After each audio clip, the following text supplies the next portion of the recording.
Yes, people, what's going on? And welcome back to another video on the channel. If you're new here, I'm your boy Spainey, and I'm basically training for my first ever marathon as a beginner runner. I'm targeting, well, I've got a place for London 2026, so super excited, and I'm bringing you guys along for the training journey. So I've been reviewing each week of training as it's happened, and this week is no difference. Fresh.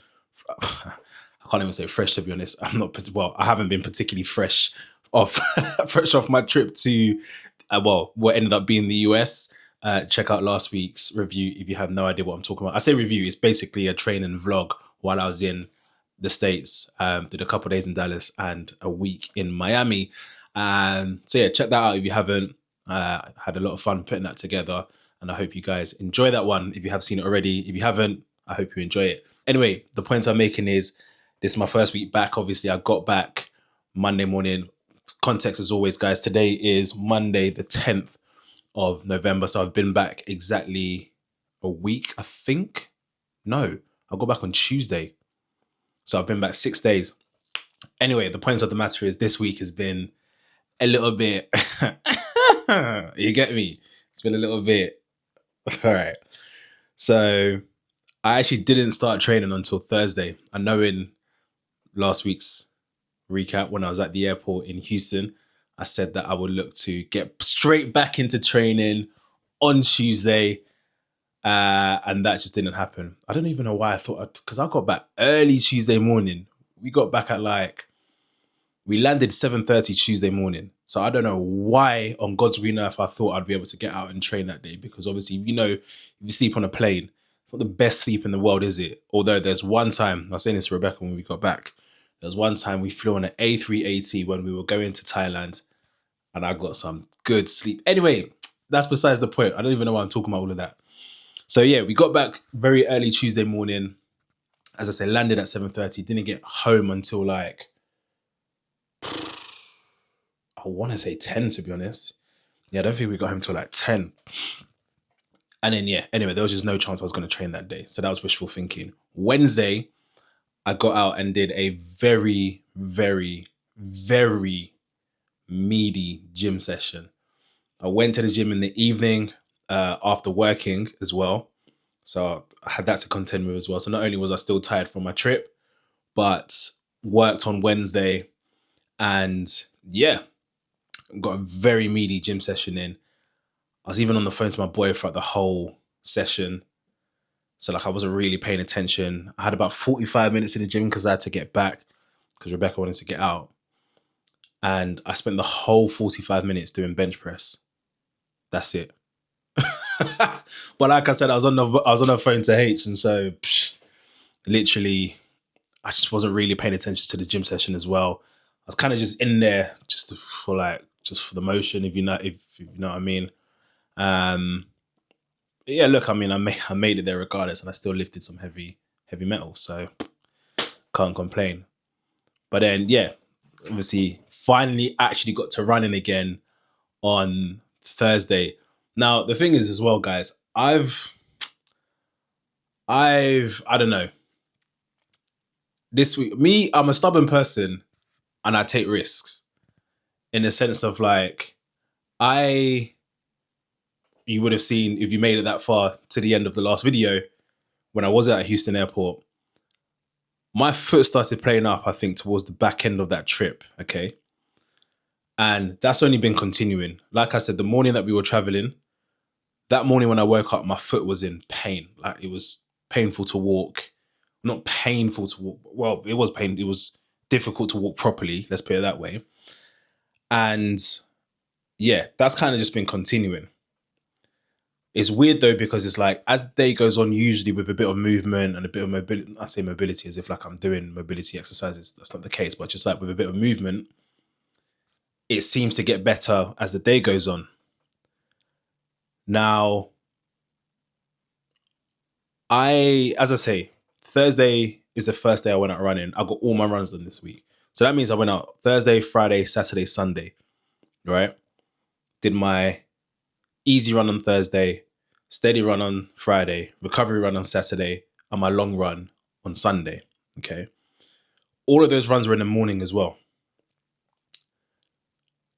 So as I just said, I wake up and my foot's feeling it a bit. It's weird because it's like, with a little bit of research I'd done, I'm not gonna lie. I mean, there still are fears that it's a stress fracture. But with the research that I've been doing and everything that's being said about stress fractures, it suggests that it gets worse, the pain gets worse with activity, so walking, running, etc., and better with rest. So that doesn't coincide with how I've been feeling in terms of waking up and it's feeling its worst type of thing. So yeah, I don't know. Anyway, the point I'm making with all of this is going for these runs, generally speaking, was like not a risk, but a risk. And then especially add to that I went out Thursday, Friday, Saturday, Sunday, as I say. So anyway, let's get into the week's run. So Thursday, did my 7K easy, as I say. Just checking the time I got out. I got out at 7:25 in the morning. So all of these runs, I'm now using the Strava app at the moment to track them. Because as I say, I'm expecting a new watch actually on Wednesday. I say new, it's basically just a replacement one for the one that I've had. So hopefully I can get back to tracking everything, including my gym sessions, tracking if I do treadmill runs, my treadmill runs. But also I just feel the watch is a bit more accurate in terms of tracking your distance. Obviously, I'll put all the stats on screen now, but obviously when you're using the Strava app, for example, it might estimate your calories burnt, your steps, etc. I feel that the watch would be a lot more accurate in doing that, and I'll have a bit more confidence in the stats in that regard. So that's coming soon. Well, the watch is coming soon. But back to the runs. So Thursday, did my 7K easy, got out at 7:25 in the morning. Obviously, it's my first run since Miami. As I say, was a little bit apprehensive because of my foot. But ultimately, the run felt all right. As I say, similar with how I've been feeling in the morning and the day's progressing with the runs. As I'm doing my warm-ups is something I need to come on to actually. Let me make a note of that before I forget. As I'm doing my warm-up, I can kind of feel it in my foot. I might not even be able to put too much weight on my foot. So what I mean by that is like even just doing like a calf raise on my left foot, I might not even be able to do that, for example, until like I've warmed up a bit, if you like. So yeah, I completely lost my train of thought there. What was I saying? So yeah, which is a little bit apprehensive. Sorry, the point I was making was, and then even for the first, like, let's say kilometer or kilometer and a half, let's say, like with each step, it's feeling a little bit uncomfortable. But then as the run goes on, it's fine. I'm getting into my stride. I feel okay.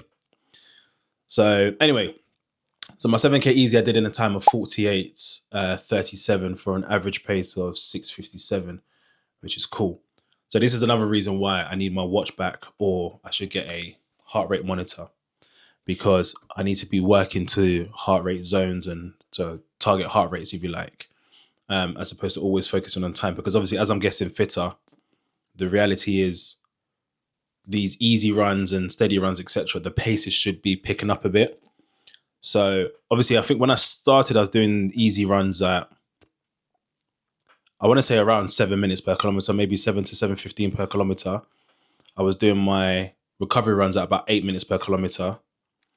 But yeah, the point I'm making is I'm now 9 weeks deep into training. Really, I should be up in the ante a bit and picking up those paces, I reckon, anyway. And so I think not to worry about pace too tough anyway, and start thinking about my heart rates.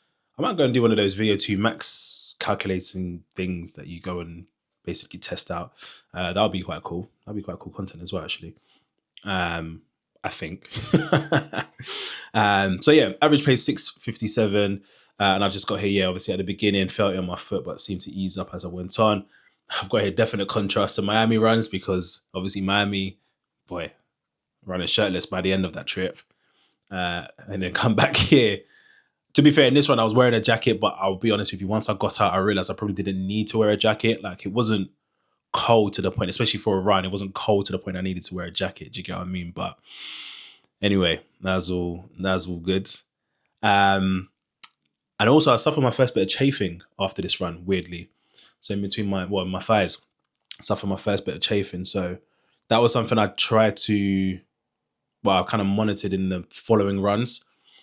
The symptoms, quote unquote symptoms, if you like, were still there for my Friday run, but then by Saturday, Sunday, like my legs were fine, and so it was okay, and I've not had it since. So interesting one, that not something I've suffered from at all during this training stuff. But anyway, week 8 and week 9 seem to be the weeks in which things are happening. So yeah, who knows if that continues, but I might look at kind of buying stuff to prevent chafing going forward, or maybe looking at my shorts or whatever the case may be, or whatever you do to kind of prevent chafing. But yeah, man, all good.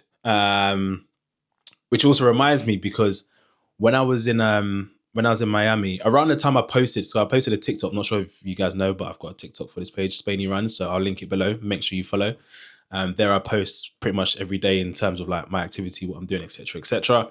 Anyway, around the time I posted a TikTok about why I can see why guys run shirtless in Miami, because of the heat and the humidity, and obviously just this, you just sweat buckets. I think I mentioned that in, actually I've got a video which probably will have been released by the time you see this, which is stuff that I packed for Miami. And if you saw that, you would have seen that I mentioned pack a shirt per run you plan to go on, because them things get wet if you're going to hot climates, of course.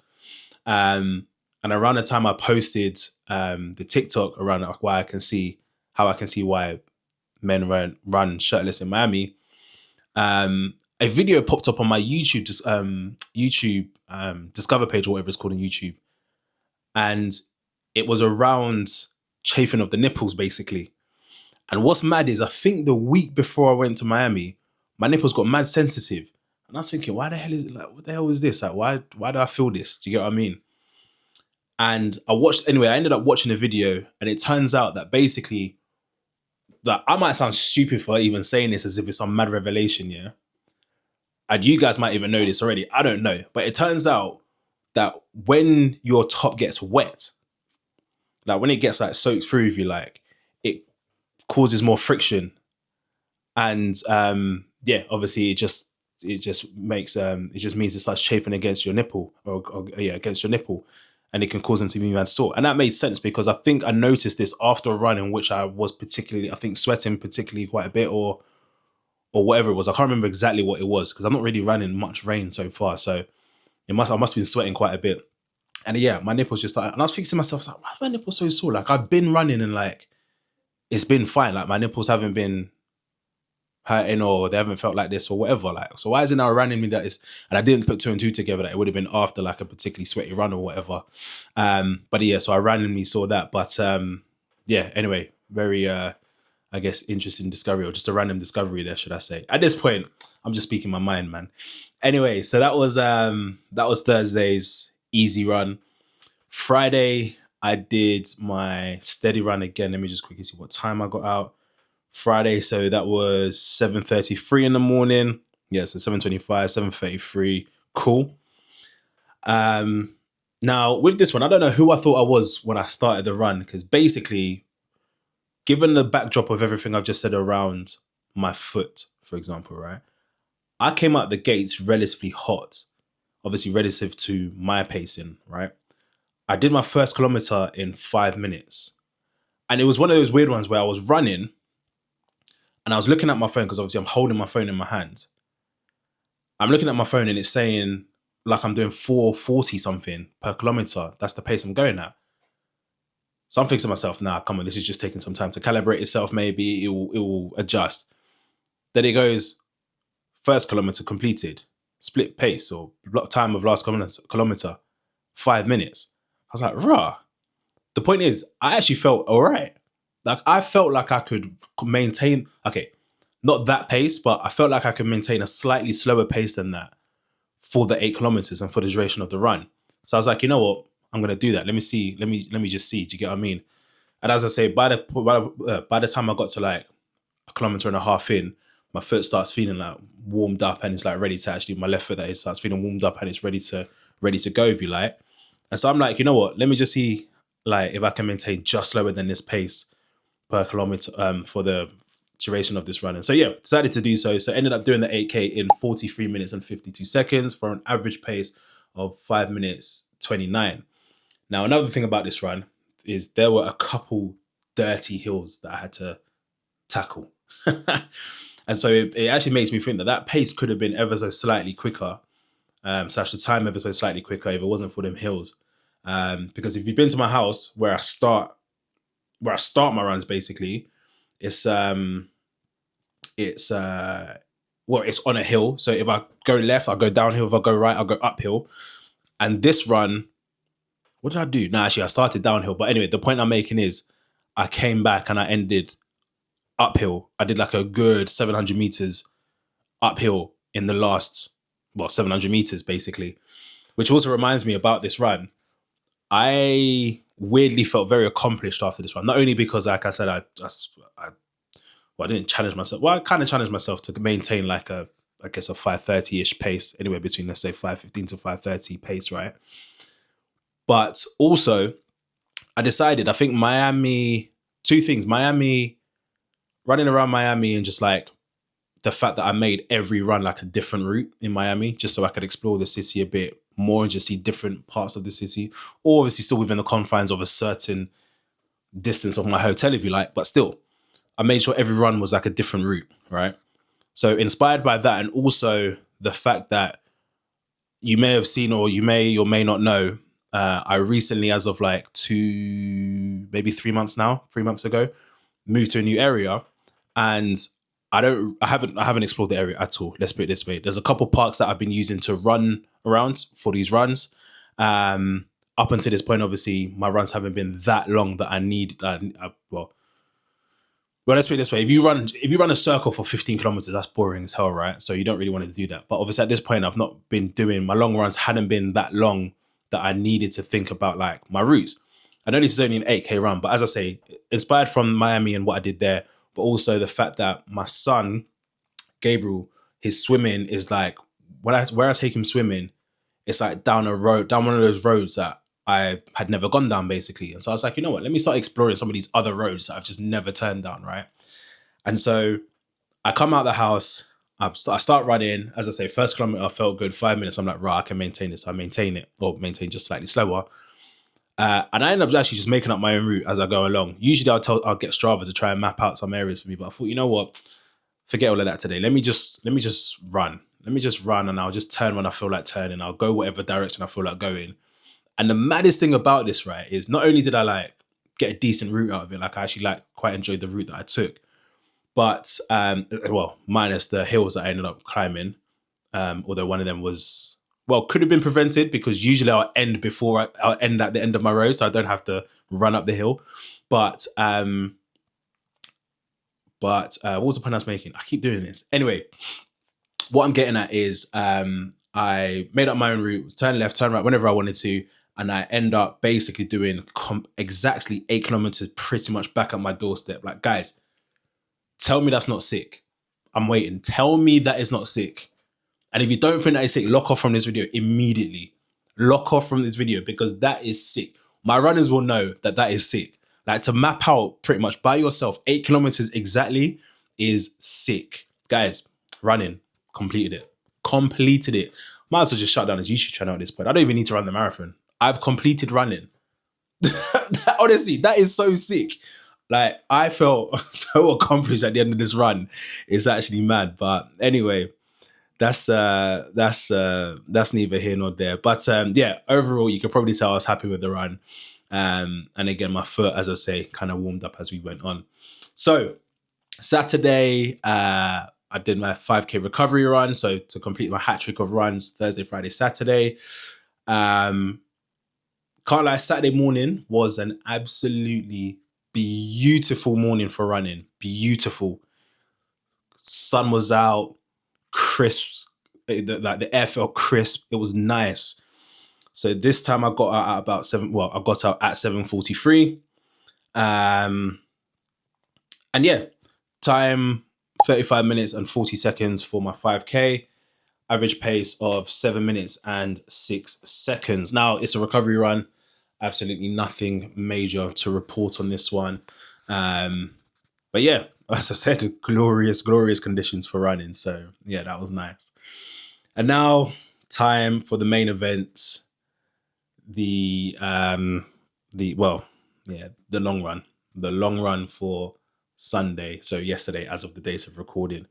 As I obviously mentioned in one of my previous videos, I'm getting to a point where every long run is a PB in terms of distance I've ever run before. So while it's annoying because my 14K I did on a treadmill, or I ended up having to do on a treadmill in Dallas, I'm glad obviously the next week, 2 weeks later, because I ended up doing a taper week the week after. 2 weeks later, I get out and I'm actually able to, I don't really feel like treadmill runs are, I don't know, while at the end of that run, like it was, like while it was a challenge, like it definitely, it's not the same as running outside, in my opinion. Guys, treadmill runners, don't come at me. Do not come at me. Like, I don't want to hear it. My opinion, okay? But got out, did my 15K run. And again, similar thing, foot at the start of the run felt whatever. But this was a weird one because as the run went on, it did get better. But then I can't lie, at like 9K, started to feel it again. Even got to a point where my pace slowed down massively because I was maintaining the pace for the first, let's say, 11 kilometers of about anywhere from 6:15 to 6:30 per kilometer. Then for about 2 kilometers, like, yeah, I ended up having to slow down. My foot was hurting. And the annoying thing is as well, the hurting in the foot, the pain in the foot wasn't even because of the running per se. Because as I've just been saying, in my previous runs, as I've run, it's got better, or it's felt better as the run's gone on, right? This one was more so weirdly because of cornering, because there seemed to be like a few more kind of, I guess, sharp lefts or more sharp left turns, if you like, which is where I think you'd mainly feel it more in your left foot. And also uneven As no, I promise, like, and even uneven surfaces. Those were what were paining me. So it was a bit of a weird one, but anyway, it got to a point as well. My whole left side was just feeling collapsed. My left shoulder, my left knee, and my left foot, I could feel it all. It was weird. It was just like, obviously, it's funny because the pain was like progressively getting worse, or progressively felt worse the lower down my body I went. So left shoulder was just a little bit of an ache. I don't even know if that was just because I was holding my phone in my hand, because I literally, when I'm holding my phone in my hand, I'm running like this. Usually hold it in my left hand. And I'm holding it like this. I don't know if that's why, but that's the first time that would have happened. So not sure why that would be the case. My left knee, to be fair, I think it's like, you're running that kind of distance, you are going to feel it in your knee a bit, right? So absolutely nothing to worry about there, nor with my shoulder.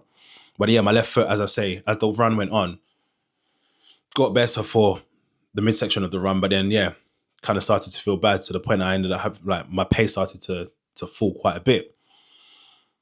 So yeah, these long runs are starting to feel like a killer, boy. It's like at the end of them, I'm feeling kind of not defeated, but I'm definitely feeling like I've just had a battle. Do you get what I mean? But anyway, managed to get it done.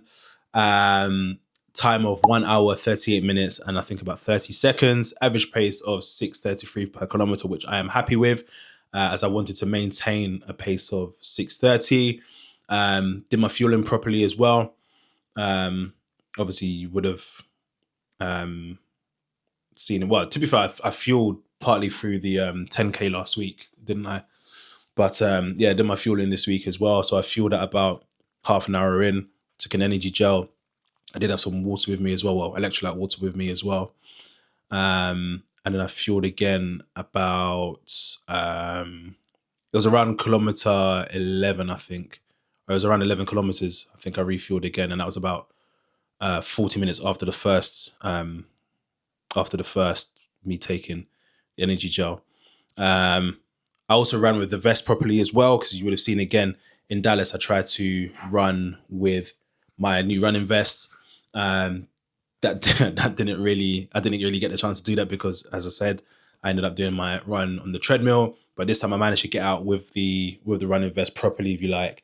And I can't lie, I might do a kind of separate video reviewing it, because I've seen this one all over TikTok. It's it seems to be viral.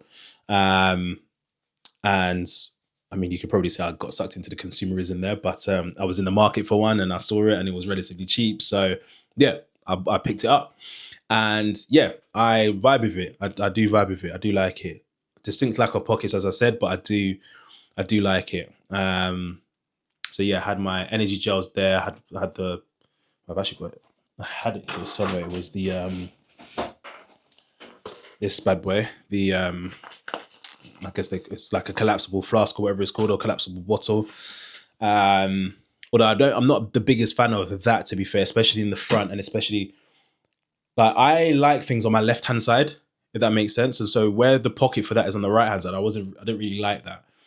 I mean, it sounds so specific or peculiar or whatever, but I prefer things on my left hand side, and so I would have preferred that bottle was on the left hand side. So anyway, the point I'm making is I've just purchased a water bladder that I'm going to stick in the back, and obviously we'll have the straw that comes through, and in that way, A, it'll be evenly distributed across my back, right, and B, so much easier to actually drink while running or sip while running, because obviously with this one I had to take. There's a little elastic thing that holds it in place. I had to take that out. Don't get me wrong, it's not massively inconvenient, but the water bladder I can imagine being 10 times more convenient, right? So yeah, obviously did that. What have I just deleted something here? No. So yeah, that is the runs for the week. So total mileage of 36 kilometers, I want to say. Yeah, total mileage of 36 or just under 36 kilometers, 35 kilometers, which is obviously the most I've done in a week so far. So happy with that as well. Obviously, this foot situation I need to manage and double check now. I did go to hospital this morning, but I won't bore you with that right now because there's not really much of an update there. They've just said, when I say hospital, I kind of basically A&E, although it wasn't quite A&E, it was just the hospital I went to doesn't have an A&E, so it was an urgent care ward or something, which is basically A&E. I don't really understand the difference, but anyway, so I went there this morning actually to check out, to try and get my foot checked out, and they kind of just said, I'm not gonna lie, I was hoping to get an X-ray because when I tore my meniscus and I went to A&E then, I got an X-ray done, and I had to go back for the MRI. Is that what happened? I can't remember. I think that's what happened. Yeah, because they confirmed it wasn't broken at the time. So yeah, I got an X-ray done straight away. So I was kind of hoping for the same thing, but I think they saw that I wasn't like in too much agony or too much pain. Whereas when I went in for my meniscus cartilage in my knee, they saw I was in agony. So that I couldn't walk. Obviously, this summer while I was limping a bit, I couldn't walk. Obviously, right. So yeah. So yeah, just need to manage that. They basically just said, look, take paracetamol and ibuprofen, paracetamol 4 times a day, ibuprofen 3 times a day for the next 3 to 4 days. If it doesn't get better, I'll come back on Friday. So guess I'm gonna have to do that. They've also said to not run in that time, obviously. So yeah, I'm not gonna be running until minimum. It looks like Saturday, to be honest with you. Because if I go on Friday, although she did say I can come in early, it just doesn't seem to be getting better. And I think I'm going to go in on Thursday. We'll see. But yeah, so anyway, that's just, I guess, update on the foot situation. It does mean I'm not going to be running this week. Well, for the first part of this week anyway. And we'll take it from there. I'm really hoping, and guys, pray for me that this ibuprofen and paracetamol works because your boy wants to get back running ASAP because, you know, I'm targeting that sub 4 hour. I was about to say 3 hour. Wow. That sub 4 hour marathon. What else? So, naturally, Monday, I have weighed myself. It came in at 104.7 kg, guys, which I'm not mad at. I'm not mad at all. I think I said to you, obviously, before I went away, I weighed myself and I came in at 103.9. So to be only 0.8 kg off that upon my return from Miami is really good. Don't get me wrong. Obviously, as I said, I've been back 6 days. And obviously I've done a lot of, you can still argue I've done a lot of training despite only doing 1 gym session. You can still argue I've done a lot of training because obviously I did a 15K run yesterday, and according to Strava, I burned nearly 2,000 calories. So yeah, I think I'm happy with that. I'm happy with that. And the final thing I was going to say, and I've touched on it earlier and obviously made a note, was around warm-ups, because I need to look into how some of these runners are warming up for their runs. Okay. Not because like I particularly feel like I need to change my one, but because I've just seen some people have a lot more sophisticated warm-ups than I do. Right. You guys have seen my warm-ups. I can't even find my you guys have seen my warm-ups in my, well, you would have particularly seen it, for example, in last week's, I guess, vlog, if you like. It's not particularly fancy, sophisticated, or whatever. I just do, if I have a, what do they call them things now? The bands. If I have a sort of an elastic band. Oh my gosh, what are they called now? Bro, why do the names of these exercise equipments keep escaping me as I'm trying to explain to them on the videos? Anyway, you know what I'm talking about. The bands. If I have a band, which I have, but I can't seem to find it right now, I will typically do that first and then do some dynamic stretching and then some static stretching, do some maybe pogo jumps, whatever they're called. And that's pretty much it. Do you get what I mean? Like, it's max 5 minutes. Bro, I'm hearing people doing 2Ks for warm-ups. What? Like, what? Do you get what I mean? So I need to look into like this, not the science of warm-ups, but maybe the kind of science of warm-ups for longer runs, right? And just see what some of these other guys are doing and understand why they're doing it. Because one thing about me, I don't just do things because other people are doing it, and I just don't do things for the sake of it, right? But yeah, where I'm hearing people are doing 2K warm-ups, this, that, and the other, like, for me, I don't understand all of that. So I'm going to look into it and see whether or not there could be some other stuff that I could be doing. And I guess also just from an injury prevention perspective as well, because as these runs do get longer, I mean, something I probably do need to think about, because obviously, as I keep saying, that these are distances now that I've never run before. And so while what I've been doing up until this point has worked, yeah, cool, but I've not run these distances before. So that's something I'm going to look into. So yeah, I'll keep you guys posted on that one. And then, yeah, we'll move. But at this point, I don't even know how long I've been recording for. So apologies if this happens to be another long video. Again, I feel like I've had a lot to talk about. But guys, hope you are all well, all doing good, have had a good week, have a good week, etc. I'm going to leave it there for now. Do not forget, I'm doing all of this I'm basically effectively running a marathon to raise money for charity. Charity of my choice is the Sickle Cell Society. So please, I'm going to leave a link in the description below, in which you will find the fundraising page. Any donations will be very much welcomed, and any donations will be very much appreciated. Any size, doesn't matter. I've got a target I'd like to reach, and so it'll be amazing, and I'd be great. I'll be very grateful if you could help me reach that target, guys. Also, I'm on Strava, which is where all the runners seem to be. I'm on TikTok, Spainey Runs, and Instagram, Spainey Runs, although I've not posted anything on the Instagram just yet. TikTok I've been posting on. Instagram, I need to get back into that. So yeah, follow me on all of those. And yeah, like, comment, drop a comment down below. Let me know what your favorite holiday destination is. Random, but obviously I've just come back from holiday. So let me know what your favorite holiday destination is. And yeah, I will catch you in week 10's review. Peace.